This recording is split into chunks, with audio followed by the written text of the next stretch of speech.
Welcome to my channel classes by Sunita ma'am. सभी बच्चों का इस हिंदी की क्लास में स्वागत है। आज सभी बच्चे हिंदी का पेपर देख करके बहुत ही खुश हो गए होंगे, क्योंकि आज बहुत ही सरल सा पेपर आपको दिखाई दिया होगा। क्योंकि अगर आपने नियमित वीडियो को देखा है, नियमित पढ़ाई की है, तो जो पेपर है वो बहुत ही सरल आया है। इसे जान लेते हैं। जो हिंदी का पेपर आया था आपका, ये 301 जिसका कोड है डीजे और 2022 और हिंदी, और कौन सी कक्षा 12। कक्षा 12 का जो पेपर होता है वो पीले कलर का होता है, लेकिन यहाँ पर जो है जब पीडीएफ बनाई जाती है तो उसको वाइट इसलिए किया गया है क्योंकि साफ साफ दिखाई दे। 100 नंबर का पेपर था, 3 घंटे 15 मिनट का समय था, और सभी बच्चों को 15 मिनट पढ़ने के लिए दिए गए थे, और ये 2 खंडों में विभक्त था, और सभी प्रश्नों के उत्तर देना अनिवार्य था। पहला प्रश्न, रानी केतकी की कहानी के लेखक कौन है? सभी बच्चों ने कर दिया होगा, तो इसका सही उत्तर है इंसा अल्लाह खां। ब्राह्मण पत्र के संपादक कौन है? तो ब्राह्मण पत्र के संपादक हैं प्रताप नारायण मिश्र। जो भी आपका रिवीजन वर्क कराया गया था सब कुछ इसमें आया है, एक एक प्रश्न आया है, सब कुछ वही आया है जो आपको रिवीजन में कराया था, जो आपको पढ़ाया गया था, समझाया गया था, और उसकी प्लेलिस्ट भी बना करके आपको दे दी गई थी। तो सभी कुछ उसी में से आया है। जैसे देखिए, ये वाला प्रश्न आया है, धुमक्कड़ शास्त्र के रचयिता कौन है? तो धुमक्कड़ शास्त्र के रचयिता हैं राहुल शंकरतायन। पहला वाला सही था। और दूसरा प्रश्न है, डॉक्टर हजारी प्रसाद द्विवेदी का उपन्यास। तो इनका उपन्यास है अनाम दास का पोथा। अगला प्रश्न था, निम्नलिखित में से कौन प्रसिद्ध आलोचक हैं? कौन है प्रसिद्ध आलोचक? तो इसका सही उत्तर था आचार्य रामचंद्र शुक्ल। अगला प्रश्न था, प्रश्न नंबर 2, तुलसीदास ने रामचरितमानस की रचना की है कौन सी भाषा में? ये अवधी। जब आपका रिवीजन कराया जा रहा था तो उसमें बताया था कि ये प्रश्न बहुत बार पूछ लिया जाता है कि तुलसीदास जी की कौन सी रचना है? रामचरितमानस। और रामचरितमानस की भाषा क्या है? अवधी।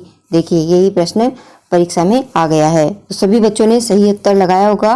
ब्राह्मण का प्रताप नारायण मिश्र, धुमक्कड़ शास्त्र का राहुल शंकरतायन, हजारी प्रसाद द्विवेदी जी का अनाम दास का पोथा, और प्रसिद्ध आलोचक आचार्य रामचंद्र शुक्ल, और तुलसीदास की रचना कौन सी भाषा में? अवधी में। ठीक है, ये सभी ने आपने सही ही लगाया होगा, ऐसी मुझे पूरी आशा है। अगला प्रश्न है, निम्नलिखित कवियों में से राष्ट्र कवि की उपाधि से विभूषित किया गया किसको किया गया था? मैथिली शरण गुप्त को। निर्गुण काव्यधारा की प्रवृत्ति। तो निर्गुण काव्यधारा की प्रवृत्ति क्या है? निर्गुण में संत कवि रहे हैं और उन्होंने अपने काव्य में हमेशा रूढ़ियों एवं ब्रहा आडंबरों का विरोध किया है। प्रयोगवादी काव्यधारा के जनक हैं अज्ञेय। निम्नलिखित में से कौन सा ग्रंथ द्विवेदी युग में से संबंधित है? तो देखिए, कामायनी, पल्लव, यामा, ये सब छायावाद की रचनाएं हैं। तो कौन सा सही है? इसका सही होगा साकेत। साकेत मैथिली शरण गुप्त जी की रचना है, जो द्विवेदी युग के कवि हैं। अब है तीसरा प्रश्न, निम्नलिखित गद्यांश पर आधारित प्रश्नों के उत्तर दीजिए। तो ये देखिए, ये बताया था कि ये बहुत ही महत्वपूर्ण है। भाषा की आधुनिकता और राष्ट्र का स्वरूप दोनों ही पाठों में से आया है। इसमें देखिए, ये है भाषा की आधुनिकता, जिसके लेखक है प्रोफेसर जी सुंदर रेड्डी। ठीक है,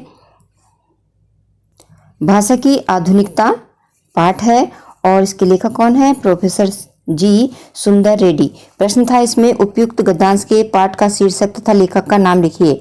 तो इसमें आपको लिखना था लेखक का नाम और पाठ। तो पाठ है भाषा और आधुनिकता, और लेखक है प्रोफेसर जी सुंदर रेड्डी। आगे है रेखांकित अंश की व्याख्या। यहाँ से यहाँ तक आपको रेखांकित अंश की व्याख्या करनी थी। इसमें लिखना था कि प्रोफेसर रेड्डी जी कहते हैं कि भाषा संस्कृति का बहुत ही अभिन्न अंग होती है।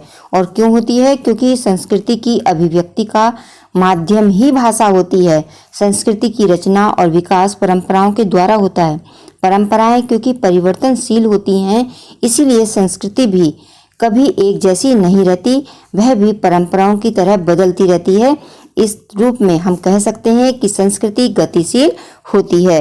ये था इसका रेखांकित अंश की व्याख्या। अगला प्रश्न पूछा था, संस्कृति की गति विज्ञान की प्रगति के साथ क्यों जोड़ी जाती है?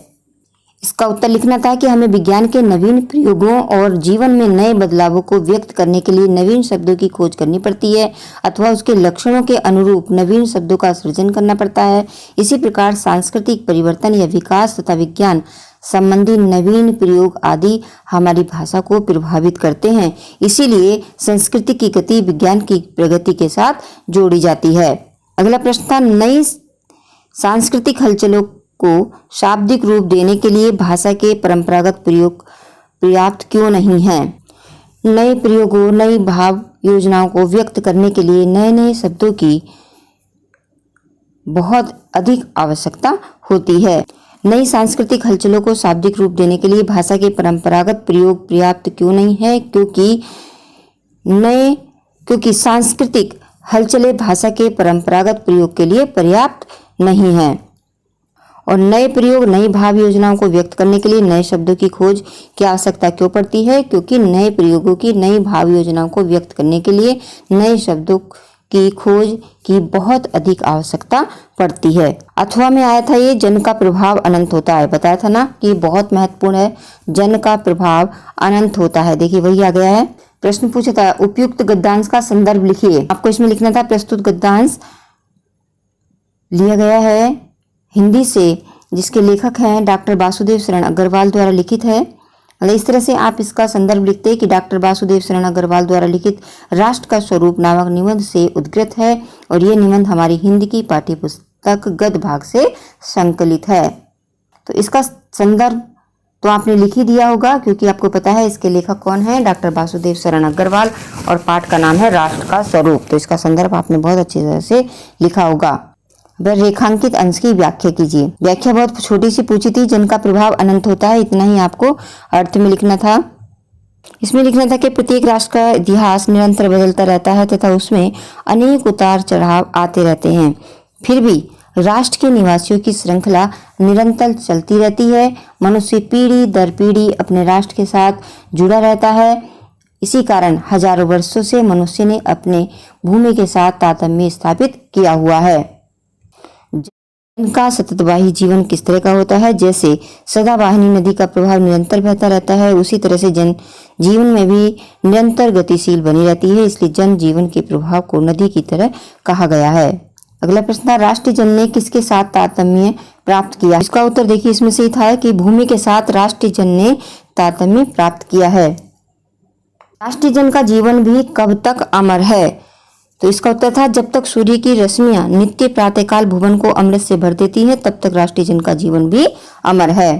प्रश्न नंबर 4, निम्नलिखित पद्यांश पर आधारित प्रश्नों के उत्तर दीजिए। देखिए ये बताया था कि लज्जाशील पथिक महिला, ये बहुत ही महत्वपूर्ण है, जो लिखा है अयोध्या सिंह उपाध्याय हरिऔध जी ने प्रिय प्रवास से, और ये है पवन दूतिका, पवन दूतिका से लिया गया पाठ है ये। इस पद्यांश के पाठ के कवि का नाम पूछ रहे हैं और पाठ का नाम पूछा है, तो पाठ का नाम था पवन दूतिका और कवि का नाम था अयोध्या सिंह उपाध्याय हरिऔध। रेखांकित अंश की व्याख्या करनी थी। कोई क्लांता कृषक ललना खेत में जो दिखावे धीरे धीरे परस उसकी क्लांति को मिटाना, इतने की ही आपको व्याख्या करनी थी। कवि कहते हैं कि हे पवन, यदि खेत पर कोई थकी हुई किसान स्त्री दिखाई दे तो धीरे धीरे उसका स्पर्श कर उसकी संपूर्ण थकावट को दूर कर देना। यदि आकाश में कोई मेघ खंड जा रहा हो तो उसे उसके ऊपर लाकर छाया कर देना, जिससे उस स्त्री को शीतलता प्राप्त हो, उसकी गर्मी को ठंडक मिले।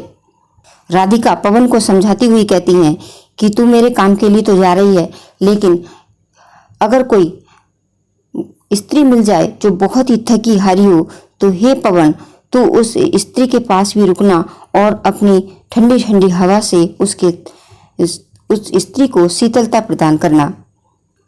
राधा पवन को लज्जाशील स्त्री के संबंध में क्या समझाती है? किसी लज्जाशील स्त्री के संबंध में राधिका पवन से ये कहती है कि हे पवन, यदि तुझे मार्ग में कोई लज्जाशीला स्त्री दिखाई दे तो तू उसके वस्त्रों को मत उड़ाना, और यदि वह थकी हो तो उसे अपनी गोद में लेकर उसकी थकावट को दूर कर देना। जैसे आपको इसका उत्तर लिखना था। अगला प्रश्न था, पवन श्रमित किसान स्त्री की थकावट कैसे दूर करेगा? ये भी राधिका ने उपाय बताया था। उसने कहा था कि तू आकाश में छाए किसी बादल के टुकड़े को कृषक स्त्री के ऊपर लाकर उसकी छाया से उसको शीतलता प्रदान करना। आकाश में जाते मेघखंड के साथ पवन कैसा व्यवहार करेगा? इसका उत्तर लिखना था कि आकाश में कोई मेघखंड जा रहा हो तो उसे जो कोई किसान स्त्री गर्मी से व्याकुल हो तो उसके ऊपर ला करके खड़ा कर देना, जिससे कि उसको छाया मिले और उस स्त्री को शीतलता प्राप्त हो। अथवा में आया था सावधान मनुष्य यदि विज्ञान है तलवार, ये भी बताया था जब रिवीजन करवा रहे थे कल ही कि ये कितना महत्वपूर्ण है। ये भी कई बार परीक्षा में आ जाता है, सावधान मनुष्य वाला। प्रस्तुत काव्यांश के पाठ एवं कवि का नाम लिखना था, तो इसमें कवि का नाम है रामधारी सिंह दिनकर और पाठ का नाम था अभिनव मनुष्य। रेखांकित अंश की व्याख्या करनी थी, यहाँ से यहाँ तक की व्याख्या करनी थी। उसमें लिखना था कि दिनकर जी कहते हैं कि हे मानव, तेरी क्रियाओं और विज्ञान के उपयोग की पत्ती देकर ये स्पष्ट हो चुका है कि उसके समक्ष तू अभी अबोध छोटा बच्चा है, शिशु है, छोटे बच्चे की तरह है। तो फूल और कांटों के मध्य अंतर करना भी नहीं जानता है और कांटों को फूल समझकर अपनी ओर आकर्षित कर रहा है। इस विज्ञान रूपी तलवार की धार बहुत पैनी है, तेज है। अज्ञानी होने के कारण तू विज्ञान की इस तलवार को अपने हाथ में लेकर खेलने में सक्षम नहीं है, अभी तैयार नहीं है, तू अज्ञानी है। तेरी तनिक सी असावधानी से इससे तेरे ही अंग कट सकते हैं, अर्थात तुझे ही इस विज्ञान से जितना लाभ हो रहा है उतना ही तुझे असावधानी होने पर नुकसान भी हो सकता है। इसलिए लेखक ने कहा था कि सावधान मनुष्य यदि विज्ञान है तलवार तो इसे दे फेंक, तजकर मोह स्मृति के पार। यहाँ मानव को किसका संदेश दिया गया है? इसमें लेखक ने अभिनव मानव को सावधान करते हुए दिनकर जी ने कहा है कि हे मानव, तू विज्ञान रूपी तीक्ष्ण धार वाली तलवार से खेल रहा है। इस विज्ञान रूपी तलवार का मोह त्याग कर तू इसे अपनी स्मृति से भी परे कर और इसे फेंक दे, क्योंकि इसे अपने से इतना दूर कर दे कि इसकी यादें भी शेष न रहें, क्योंकि ये किसी भी समय तेरे हिंसक यानी तेरे लिए विनाशकारी हो सकती है। मनुष्य को किससे दूर रहने के लिए कहा है? मनुष्य को किससे दूर रहना ही संगत है, ये प्रश्न पूछा है। विज्ञान से दूर रहने को लेखक ने कहा है, क्योंकि विज्ञान ने व्यक्ति को नए नए उपकरण दिए हैं, साधन दिए हैं, नए अस्त्र शस्त्र सुविधाएं उपलब्ध कराई हैं, लेकिन साथ ही विज्ञान ने विनाश की परिस्थितियां भी उत्पन्न कर दी हैं। यदि मानव विज्ञान के साधनों का दुरुपयोग करेगा तो वे ही कल्याणकारी साधन मानव के विनाश का कारण भी बन जाएंगे। अगला प्रश्न था, इसको फेंक देने में ही हित है। फेंक देने में क्या हित था? क्योंकि दिनकर जी ने कहा है कि अज्ञानी होने के कारण तू विज्ञान की इस तलवार को हाथ में लेकर खेलने में सक्षम नहीं है। तेरी तनिक सी असावधानी से तेरे ही अंग कट सकते हैं, इसलिए इसे फेंक देने में ही तेरा भला है, तेरा हित है। पहले ही आपसे बता दिया था कि एक जीवनी आएगी आपको लिखने के लिए, वासुदेव शरण अग्रवाल, बहुत ही महत्वपूर्ण पाठ है। देखिए अर्थ भी आया है और इसमें से प्रश्न भी पूछे गए हैं और जीवनी भी आ गई है। तो पहला पाठ कितना महत्वपूर्ण था पहले ही आपको बता दिया गया था, हजारी प्रसाद द्विवेदी और पंडित दीनदयाल उपाध्याय। अगर आपने पहला पाठ भी याद कर लिया होगा तो बहुत अच्छे से आपका पेपर गया होगा।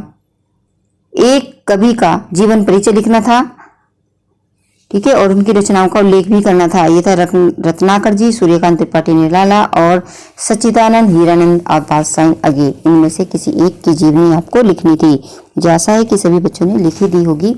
कि बहादुर कहानी के प्रमुख पात्र का चरित्र चित्रण बताया था ना कि बहादुर कहानी के जो मुख्य पात्र है बहादुर, उसका चरित्र चित्रण बहुत ही महत्वपूर्ण है, बार बार परीक्षा में पूछा जाता है, तो इसको जरूर याद कर लेना। तो आपने किया होगा, याद किया होगा और लिख कर भी आए होंगे।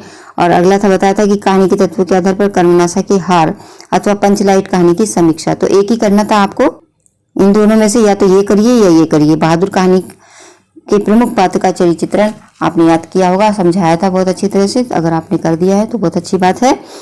इन दोनों में प्रश्नों में से एक करना था आपको। सातवां प्रश्न है, स्वप्रतिष्ठित खंड काव्य के आधार पर निम्नलिखित प्रश्नों में से एक खंड का उत्तर देना है। ये भी बता दिया था कि जिसके यहाँ जिस जिले में जो भी खंड निर्धारित है उसको अपने अपने जिले का खंड काव्य करना है और प्रमुख नायक और नायिका का चरित्र चित्रण आपको याद कर लेना है। जरूर आता है, देखिए सब में आया है। काव्य में नायक का चरित्र चित्रण सभी में महत्वपूर्ण है, तो जरूर याद कर लेना। देखिए मुक्ति यज्ञ के खंड काव्य में नायक का चरित्र चित्रण आया है और सत्य की जीत में खंड काव्य कथा वस्तु, या तो कथा वस्तु आती है, नायक का चरित्र चित्रण जरूर आता है। तो इसमें प्रमुख पात्र है, प्रमुख पात्र है दुशासन, ठीक है। दुशासन का जब पढ़ाया था तो उसमें कहा था कि ये 100% आता है, ठीक है। और दुशासन का नाम नहीं आता है, प्रमुख पात्र आता है, तो तब भी आपको दुशासन का ही चरित्र चित्रण लिखना था। आलोक वृत्त खंड काव्य के नायक की चरित्र की विशेषताएं, आप जिनके यहाँ चलता है आलोक वृत्त जिस जिले में, वहाँ के विद्यार्थियों ने किया होगा। खंड काव्य के नायक का चरित्र चित्रण बहुत महत्वपूर्ण होता है। नायक का चरित्र चित्रण 100% ही पूछा जाता है, इसलिए बच्चों ने याद किया होगा तो जरूर लिखा होगा। इस तरह से देखिए त्यागपति में भी नायक का चरित्र चित्रण आया है, और श्रवण कुमार खंड काव्य के आधार पर दशरथ का चरित्र चित्रण करने को आया। तो सभी विद्यार्थियों ने बहुत अच्छे से खंड काव्य के प्रश्नों को किया होगा। जो बच्चे नियमित वीडियो देखते हैं उन्हें कोई भी परेशानी नहीं आती, वो हर खबर से अपडेट रहते हैं और बहुत अच्छे से पेपर भी करके आते हैं, क्योंकि उन्हें सब प्रश्नों में पता होता है कि इसमें क्या उत्तर लिखना है। प्रश्न नंबर 8, निम्नलिखित में से किसी एक संस्कृत गद्यांश का हिंदी में संदर्भ सहित अनुवाद लिखना था। ये पाठ आपको बता दिया था कि संस्कृत भाषा का महत्व बहुत ही महत्वपूर्ण है, तो इसको आपको संदर्भ भी लिखना था और इसमें इसका अनुवाद भी लिखना था। अनुवाद था कि संस्कृत साहित्य के आदि कवि वाल्मीकि, महर्षि व्यास, कवि गुरु कालिदास और अन्य भास, भारवी, भभूति और महाकवि अपने ग्रंथ रत्नों के द्वारा आज भी पाठकों के हृदय में विराजमान है। ये भाषा हमारे लिए माता के समान सम्माननीय और वंदनीय है, क्योंकि भारत माता की स्वतंत्रता और गौरव, अखंडता और सांस्कृतिक एकता संस्कृत के द्वारा ही सुरक्षित हो सकती है। सांस्कृतिक एकता संस्कृत के द्वारा ही सुरक्षित हो सकती है। इस तरह से आपको इसका अनुवाद करना था। दूसरा पाठ आपको बताया था बहुत ही महत्वपूर्ण, आत्मज्ञ एवं सर्वज्ञ। देखिए पहला ही आ गया है, इसमें कितना आसान सा है अनुवाद।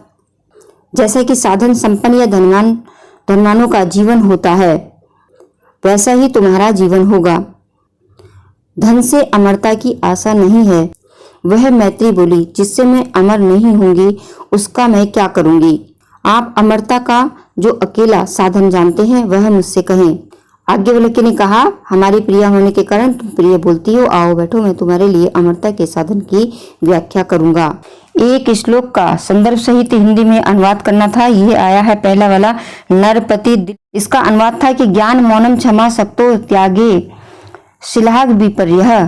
ज्ञान होने पर भी जो राजा दिलीप थे वो मौन रहते थे, शक्ति होते हुए भी क्षमा करना उनका स्वभाव था। दान देते हुए प्रशंसा रहित रहते थे। इस प्रकार उन राजा दिलीप के ज्ञान आदि गुण, मौन रहना आदि गुणों के सहचरी होने के कारण सहोदर से प्रतीत होते थे। ये भी बताया था कि जो सुभाषी रत्नानी वाला पाठ है ये बहुत ही महत्वपूर्ण है, इसमें से 100% आता है। देखिए आया, और यह बहुत ही महत्वपूर्ण है। इसमें आपको अनुवाद लिखना था कि नीति में निपुण लोग निंदा करें या स्तुति प्रशंसा करें, लक्ष्मी आए या अपनी इच्छा अनुसार चली जाए, ठीक है। अदेव माँ मरणमस्तु युगांतरेवा, मृत्यु हो मतलब मृत्यु आज ही हो या युगों के बाद हो, धैर्यशाली पुरुष न्यायोचित मार्ग से पग भर भी नहीं डोलते, अर्थात कभी भी वो विचलित नहीं होते, कैसी भी परिस्थितियां हो। न्यायात पट प्रचलन्ति पद नधीरा, कस्य वागम्य सर्वश्रेष्ठ वर्तते। लिखना था आपको, संस्कृत वागम्य सर्वश्रेष्ठ वर्तते। श्री मालवस्य गुणान वर्णयन्तु। अगला प्रश्न था, केवल आपको 2 प्रश्नों के उत्तर देने थे, तो ये भी आप कर सकते थे। पुंडरीकम कदा विकसति, इसका उत्तर था पतंग अस्योदये विकसति। बहुत ही सरल सा है। श्रृंगार रस और करुण रस, लक्षण और उदाहरण आपने लिख ही दिया होगा। श्लेष और रूपक का लिखना था दोहा और सोठा। बहुत ही सरल आया है बच्चों, ये तो आपने कर ही दिया होगा। 9th और 10th में जो आता है वही आपको देखो इंटर में भी आ गया है, तो ये बहुत ही सरल रहा होगा क्योंकि ये तो आपको पहले से ही याद होता है, ठीक है। श्रृंगार रस, करुण रस, श्लेष और रूपक, दोहा, सोठा, ये सब आपने बहुत अच्छी तरह से कर दिया होगा, ऐसा मुझे विश्वास है। निबंध भी बहुत ही सरल से थे। जनसंख्या की समस्या, विश्व शांति और आतंकवाद, साहित्य और समाज, भ्रष्टाचार का निबंध आपको समझाया था कि भ्रष्टाचार का निबंध बहुत अच्छी तरह से याद कर लेना, ये बहुत बार परीक्षा में आता है, ठीक है। कोरोना के वे निबंध पे भी था कि कोरोना का भी आ सकता है, लेकिन देखिए भ्रष्टाचार का भी बताया था आपको कि महत्वपूर्ण निबंध कौन कौन से आ सकते हैं, तो उसमें भ्रष्टाचार अगर आपने याद कर लिया होगा तो आपने जरूर लिखा होगा। संधि भी कितनी सरल आई है, देखिए नरेंद्र का संधि विच्छेद कर दी, कितना सरल है। नर प्लस इंद्र, इसका उत्तर था नर प्लस इंद्र। अन व्यय का संधि विच्छेद। इसका उत्तर था ये अनु प्लस अय। इसमें गुण संधि है और इसमें यण संधि है। अभ्युदय का संधि विच्छेद, अभि प्लस उदय, ये आया इसका सही उत्तर। रक्त वस्त्रम, रक्त वस्त्रम में कौन सा समास है, ये रिवीजन कराया था आपको, तो इसमें कर्मधारय समास है। उपतटम बताया था ना, जिसमें उप आएगा तो आपको समझ लेना है कि उसमें कौन सा समास होगा, अव्ययी भाव समास। सु, नाम सु, सु पहले ही बताया था कि सु को याद रखना है, हमेशा परीक्षा में पूछा जाता है। तो इसका सही उत्तर होगा सप्तमी बहुवचन, सप्तमी बहुवचन इसका सही उत्तर है नाम सु। भी आपको याद कराया था कि ये तृतीय के बहुवचन का चिन्ह है, तो ये आपने सही कर दिया होगा। इसमें आ गया था लिखने को, तिष्ठेव अथवा पिबेयु शब्द की धातु लकार पुरुष तथा वचन लिखिए। आपके रिवीजन में बताया था कि ये पिब धातु के आप जरूर याद कर लीजिए, तो एक ही आपको करना था, ये तिष्ठेव का या पिबेयु का। अगर आपने पिब धातु के करे होंगे तो आप इसका उत्तर आसानी से दे सकते थे और दिया भी होगा आपने, ऐसी मुझे विश्वास है। पिबेयु शब्द की धातु देखिए, पी है तो पा धातु होता, पा धातु। फिर बताना था आपको लकार, तो लकार है इसमें विधिलिंग, विधिलिंग लकार है इसमें, और पुरुष और वचन। विधिलिंग में पिब धातु के रूप बनते हैं पिबेत, पिबेताम, पिबेयु। तो कौन सा पुरुष हुआ, प्रथम पुरुष बहुवचन, प्रथम पुरुष बहुवचन इसका उत्तर है। पिबेब है, पिबेब में आपको लिखना था कि पिब धातु है, विधिलिंग लकार है, प्रथम पुरुष है और बहुवचन है। ठेव आपको बताया था कि स्था के रूप भी बहुत ही महत्वपूर्ण है, बहुत बार परीक्षा में पूछे जाते हैं। तो देखिए तिष्ठेप का आपको लिखना था, एक तिष्ठेप की धातु क्या है, स्था, स्था है धातु, स्था धातु है, और विधिलिंग लकार है इसका भी, ठीक है, विधिलिंग लकार है। उत्तम पुरुष, उत्तम पुरुष का द्विवचन है। देखिए पठित्वा, कितने सरल तरीके से आपको प्रत्यय का पहचान बताई थी कि कैसे पहचानेंगे। देखिए त्वा लगा है तो इसमें कौन सा उत्तर होगा, पठित्वा। महत्व में त्व लगा है तो इसमें कौन सा प्रत्यय होगा, त्व। तो आपको सार्धम शब्द देखना था और इसमें बताना था कि इसमें एक त्व में तृतीय विभक्ति क्यों लगी है। सह साकम सार्धम के योग से त्व में तृतीय विभक्ति लगी है। कौन से सूत्र से, सहयुक्ते अप्रधानी सूत्र से, आपको पढ़ाया था, समझाया भी था। दूसरा था पुत्राय स्वस्ति, देखिए स्वस्ति आया है और चतुर्थी विभक्ति लगी है। तो मैंने बताया था उसमें जब रिवीजन कर रहे थे कि सूत्र जरूर यहाँ पे याद कर ले, क्योंकि सूत्र भी लिखने को आ सकता है। तो इसमें आपको सूत्र ही लिख करके दिखाना था कि नमः स्वस्ति स्वाहा स्वधा अलवशिष्ट योगाश्च, सूत्र के अनुसार सोह के योग से, स्वस्ति के योग से पुत्राय में चतुर्थी विभक्ति लगी है। इस तरह से आपने ये लिख करा होगा। सुरेश सिरसा खलवाट, ये भी बताया था आपको कि ये बहुत बार आता है। सिरसा खलवाट, खलवाट में गंजा, सुरेश सिरसे गंजा है, तो इसमें भी आपको नियम का उल्लेख करना था। इसमें लिखना था एनांगा विकारा, सूत्र के अनुसार जिस अंग में विकार होता है उसमें तृतीय विभक्ति लगाते हैं, इसीलिए सिरसा में तृतीय विभक्ति लगी है। इस तरह से आपको नियम का उल्लेख करना था। 2 वाक्यों का संस्कृत में करना था अनुवाद। अगर आपने पूरी वीडियो देखी है तो आपने देख लिया होगा कि क्या क्या आप सही करके आए हैं, क्या गलत करके आए हैं, ठीक है। तो आपका हिंदी का पेपर कैसा हुआ कमेंट बॉक्स में बताना बिल्कुल भी ना भूलें। वीडियो देखने के बाद अपने मित्र के साथ शेयर करें ताकि वो भी मिलान कर लें कि उन्होंने कितना पेपर सही किया है।